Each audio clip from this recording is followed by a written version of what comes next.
She walked out on her husband and their 5 kids, vanishing without a trace.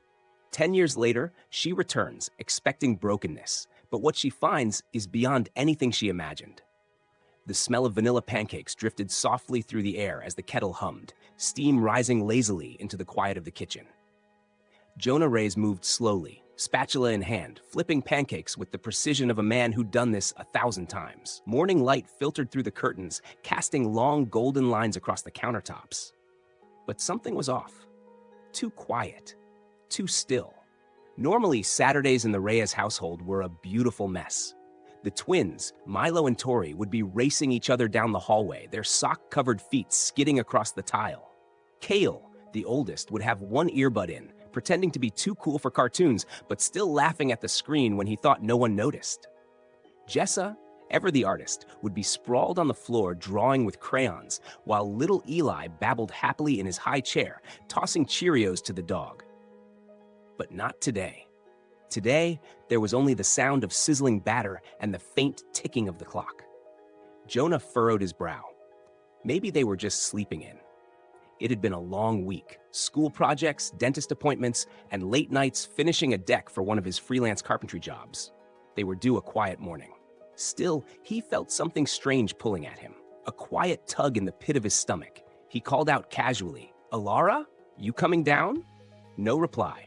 He waited a moment, listening for her soft footsteps on the stairs. Nothing. Wiping his hands on a towel, Jonah headed upstairs, expecting to find her dozing in bed, wrapped up in the comforter, as she sometimes did on weekends. But the bed was perfectly made, too perfectly, like it hadn't been slept in at all.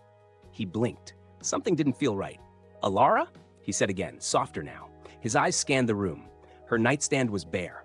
Her robe, the fluffy lavender one she wore every morning, wasn't hanging on the door hook.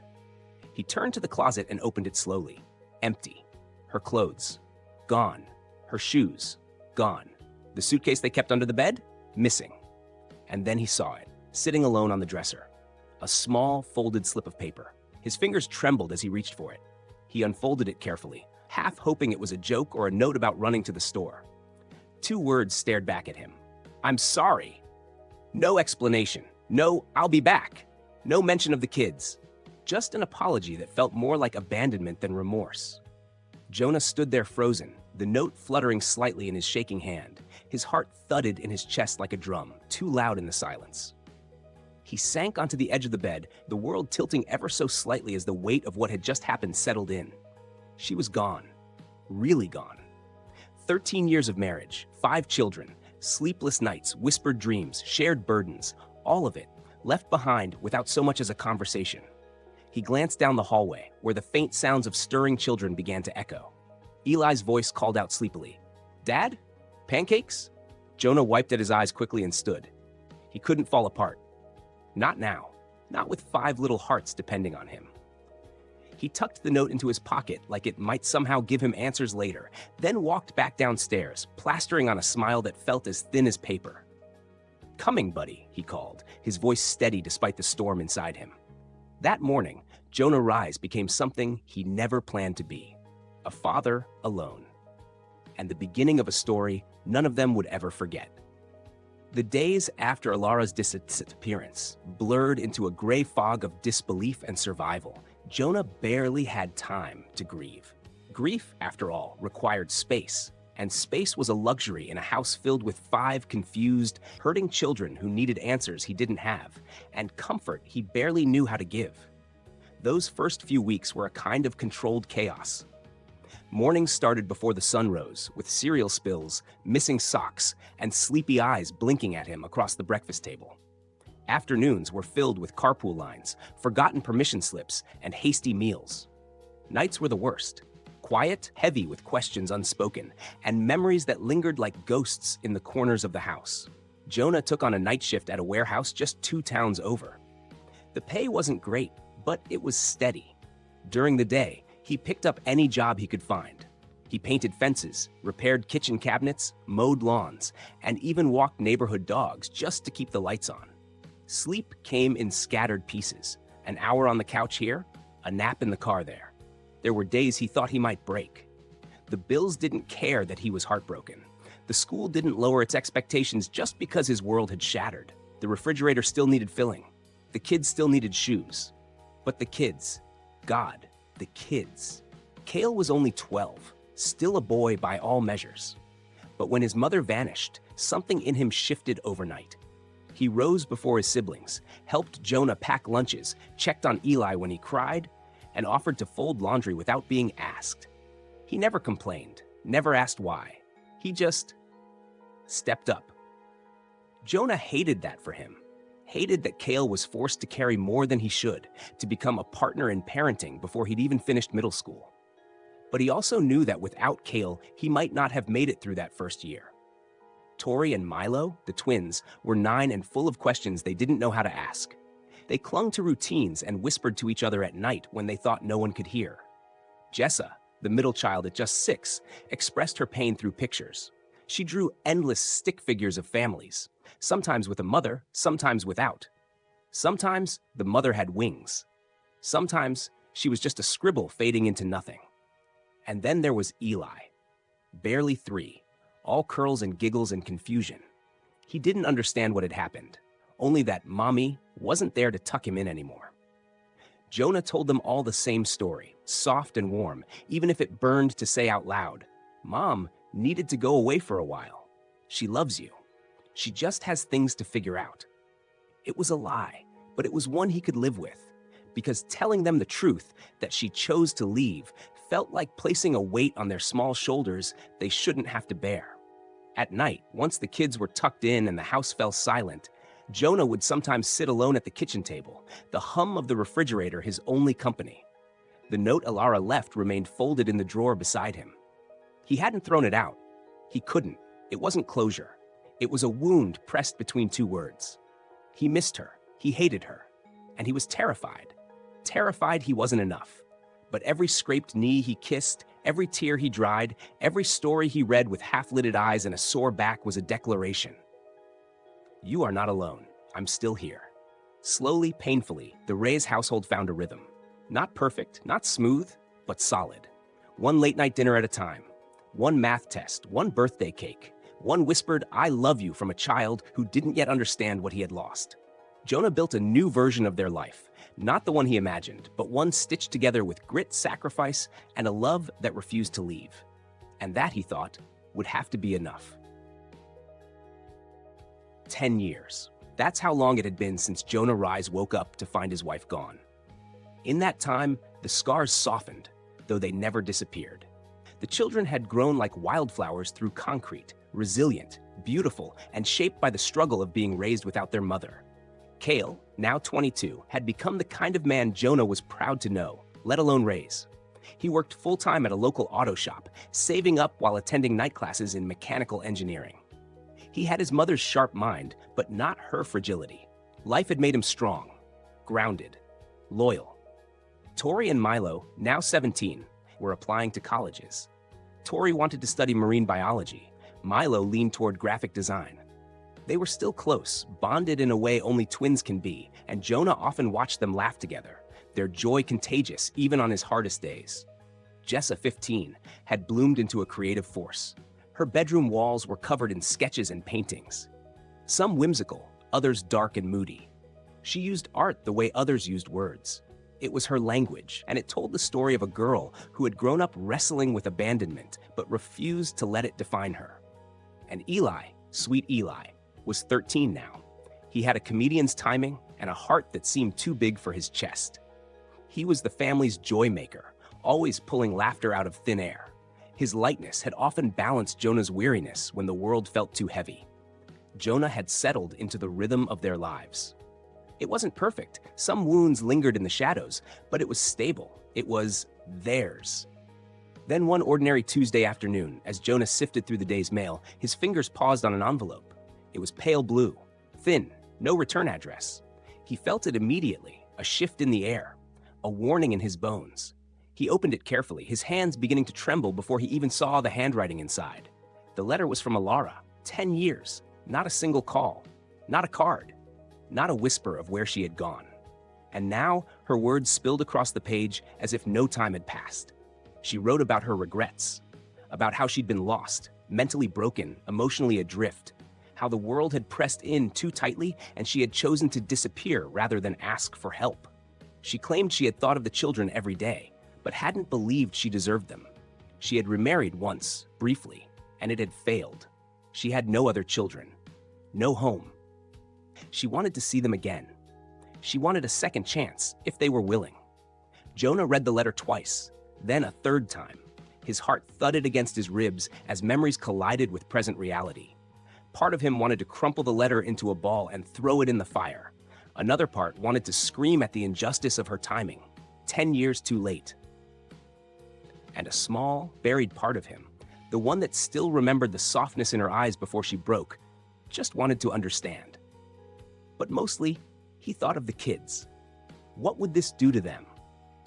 That night, he laid the letter in the center of the dinner table, next to the salt and pepper and the pot of spaghetti they had eaten together 100 times over the years.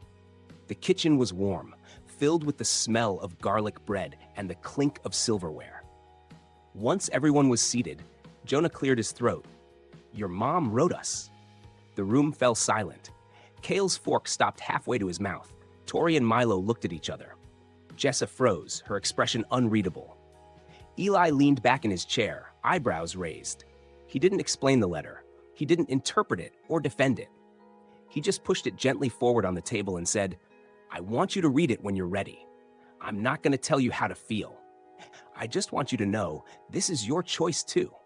What we do next, we do together." No one spoke at first, but Jonah knew that silence.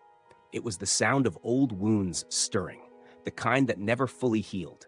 He watched each of his children absorb the shock in their own way, and in his heart, he prayed.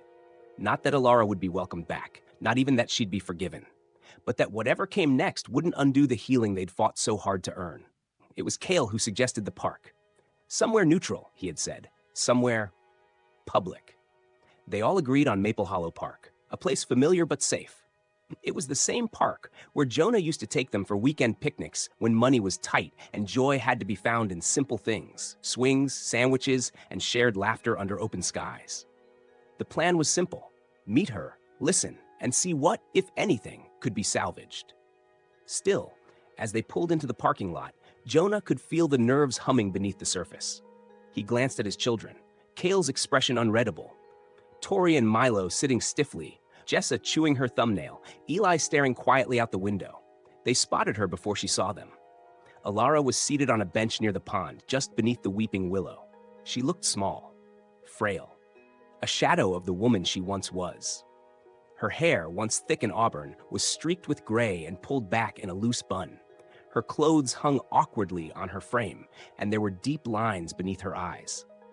When she looked up and saw them approaching, she stood slowly, as if unsure whether she had the right to rise. Jonah stayed a few steps behind as the kids led the way. He wasn't the one she needed to face. Alara smiled, or tried to. It was a weak, trembling thing that barely reached her eyes. "You've all grown so much," she whispered, voice thin and nervous. They said nothing at first, just stared. The silence stretched like a wire pulled too tight. Then Jessa stepped forward, her arms folded across her chest. Her voice was steady, but the pain underneath was razor sharp.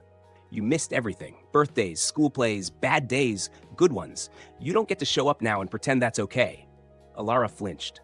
Tori crossed her arms. "You left us," she said bluntly. "Do you even know what that did to us?" Milo added quietly, "We waited for you. For years." Eli, the youngest, stepped forward slowly, his eyes searching hers.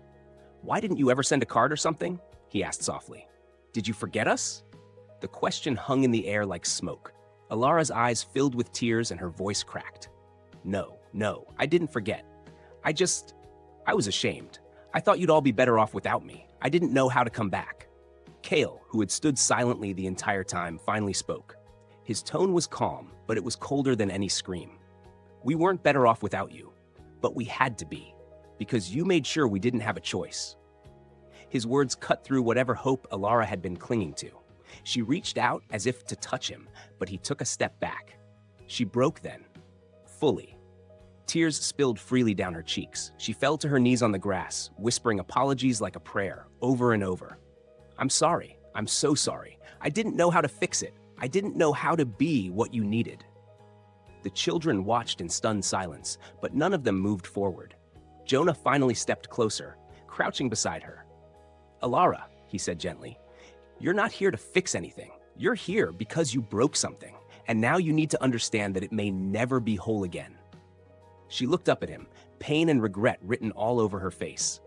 He didn't offer her a hand. He simply stood and turned back toward the kids. "Let's go," Cale said quietly. One by one, they walked away. Tori wiped at her eyes. Jess's hands shook. Eli looked back only once. Jonah didn't speak until they were home. Instead, he did what he always did when the world threatened to spin out of control. He made hot cocoa. Extra marshmallows. No words. Just warmth. They all sat around the living room, cups in hand. No one said much. They didn't need to. Jonah looked at each of his children, one by one. They had survived a mother's absence, and now they would survive her return too. Not because they had answers, but because they had each other.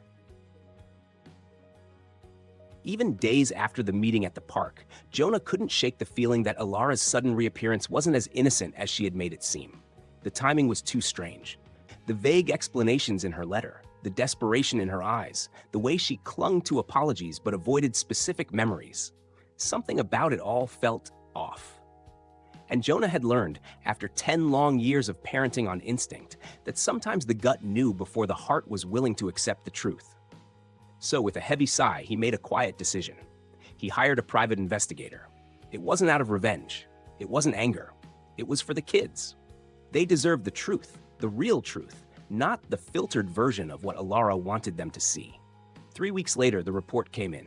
Jonah read every word in silence, seated at his worn kitchen table under the same soft light that had witnessed so many sleepless nights, math homework marathons, and quiet tears he never let the kids see. Alara had remarried 5 years ago to a man named Derek Harper. The marriage lasted just over a year. It ended badly. Financial disputes, alleged infidelity, a court battle over assets that she ultimately lost. She had no home, no job, no support system. She was living in a shelter in another city, recently evicted from a small apartment she couldn't afford. Her bank account was nearly empty. She had no savings. Her sudden need to reconnect hadn't been about healing. It had been about survival.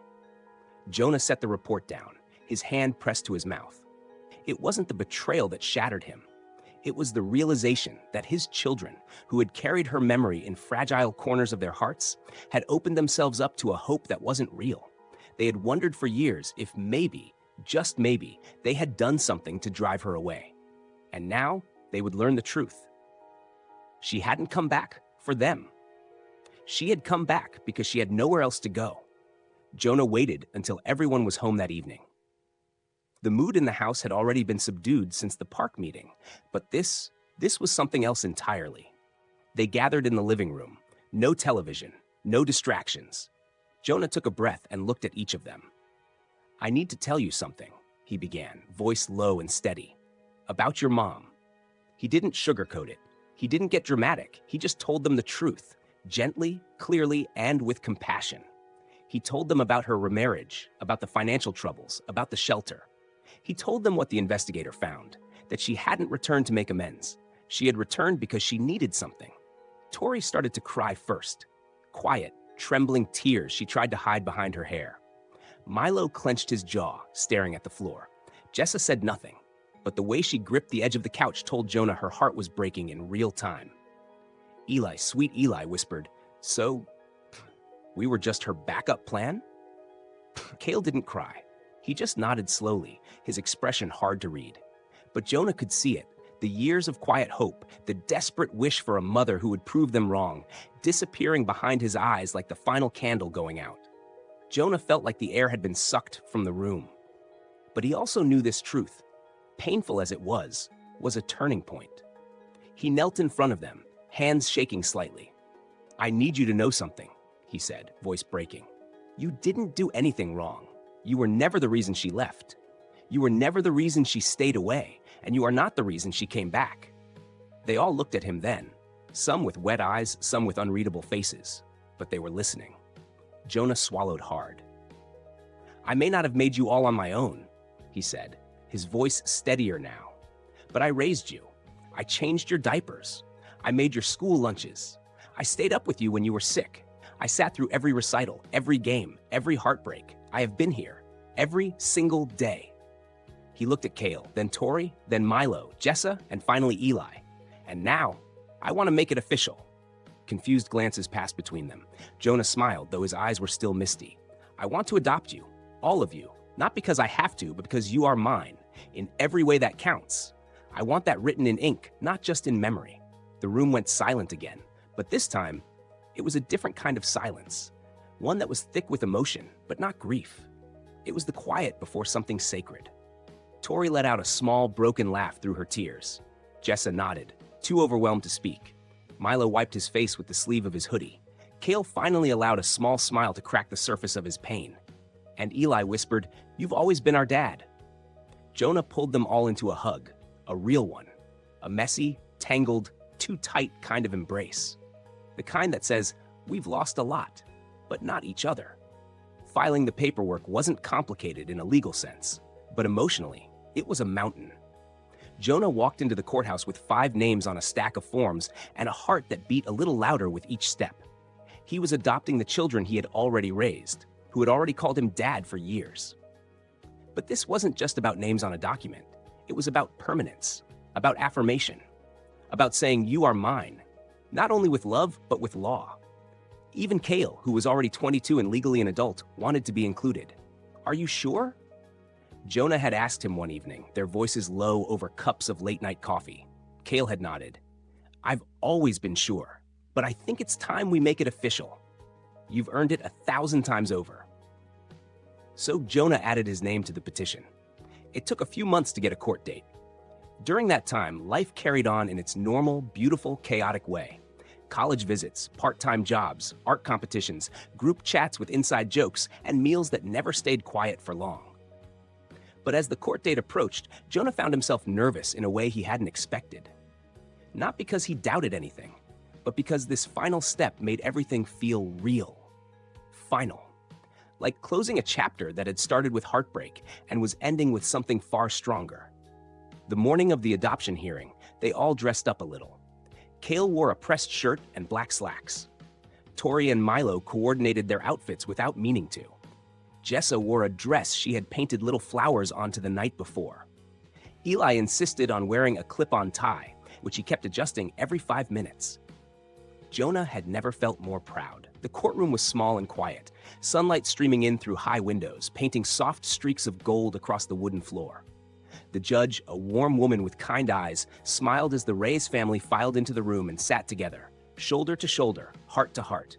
One by one, the names were read aloud. Jonah Rise, Kale Thomas Rise, Tori Lane Rise, Milo James Rise, Jessa Marie Rise, Eli Benjamin Reyes. With each name, the weight in Jonah's chest loosened a little more. And when the judge lifted her pen and signed the final page, stamping it with the official seal, Jonah felt something inside him shift. It was done. They weren't just a family in spirit. They were a family in every way that mattered. A tear rolled down his cheek, and when he looked around, he saw it mirrored in the faces of his children. Outside the courthouse, the spring breeze was soft and playful, stirring the leaves on the trees and tossing Jessa's hair into her eyes. They decided to celebrate in their classic way, with burgers and milkshakes at the old diner near their house. The one they'd gone to after school plays, birthdays, and last-minute Wednesday cravings. They laughed over onion rings and fries, teased each other, shared old stories and new dreams. The air was light with something they hadn't felt this strongly in a long time: peace. At one point, Eli stood up, holding his chocolate milkshake like it was a champagne glass. He cleared his throat, trying to sound official. "To Dad," he said with a grin, "our real MVP." The table erupted in laughter. Jonah raised his own cup, his heart full to the brim. They clinked glasses, slurping through straws, no fancy ceremony needed, just love. And in that moment, surrounded by the very people he had fought for, sacrificed for, cried and laughed and grown beside, Jonah finally felt something he hadn't in years. He let go of the betrayal, of the anger, of the question marks Alara had left behind. All that remained was gratitude for what he had, for who they had all become, and for the unbreakable bond they had forged from the ruins of abandonment. He had started this journey as a man left behind. Now, he was a father fully seen. and they were his forever. Life didn't magically become easier for the Reyes family, but it did become better, because what they had now was something they had earned, piece by piece, through pain, through patience, through love that showed up even when it was exhausted, overwhelmed, and unsure. Cale graduated with honors from his engineering program, holding his degree with quiet pride. Jonah was the first to stand and applaud, eyes wet, heart full. Cale got a job soon after, solid pay, good people. But no matter how busy he became, he never missed a Sunday dinner. Tori and Milo, now in their first year of college, found their passions blooming. Tori spent weekends volunteering at the Marine Center downtown, and Milo landed a summer internship with a local design firm. They called home often, sometimes just to ask what was for dinner, other times to say, "Tell Dad we love him." Jessa, ever the artist, got accepted into a prestigious arts program in the city. Her sketches turned into canvases and eventually into exhibits. One of her paintings, a portrait of 6 people sitting around a table, laughing, sharing a meal, won a student award. She called it Home. And Eli, the baby who used to ask why mommy forgot him, turned his pain into something unexpectedly joyful. At 13, he started a YouTube channel called Life with 5 Siblings and One Awesome Dad. What began as funny skits and daily chaos soon gained a following. People loved the realness, the laughter, the love. And without meaning to, Eli made their family story something others could learn from and heal with. As for Jonah, after years of putting everyone else first, he finally gave himself permission to breathe. He started gardening. Nothing fancy, just some tomatoes, herbs, and sunflowers. On quiet weekends, he took his fishing rod down to the lake, not to catch anything in particular, but to sit, to think, to be. Sometimes, friends urged him to try dating again. And he did, slowly, cautiously, without urgency. He had conversations, shared coffee, even opened his heart a little. But he never remarried, not because he didn't believe in second chances, but because he had already given the best of himself to what mattered most. And they had given it right back. Every Sunday evening, without fail, all 6 of them gathered around the same old wooden dining table. Sometimes it was a roast, sometimes spaghetti. Always laughter, always stories. Eli would film bits for his channel, Cale would complain about the camera, and Jessa would sketch little doodles on napkins while Milo and Tori argued about who made better coffee. Jonah would just watch, quiet and smiling, listening, soaking it all in. He never said much during these meals, not because he didn't have words, but because his heart spoke louder. This was the life they built together. Not the life they expected, not the one they were handed, but the one they chose to fight for.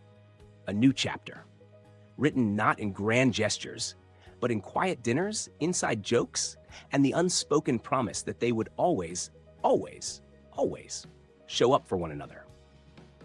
Thank you for watching this story of love, loss, and resilience. If it moved you, inspired you, or reminded you of the quiet power of family, don't forget to like, subscribe, and hit the bell so you never miss another story that touches the heart. More tales like this are coming soon. Until then, take care of the people who matter, and never underestimate the strength of showing up.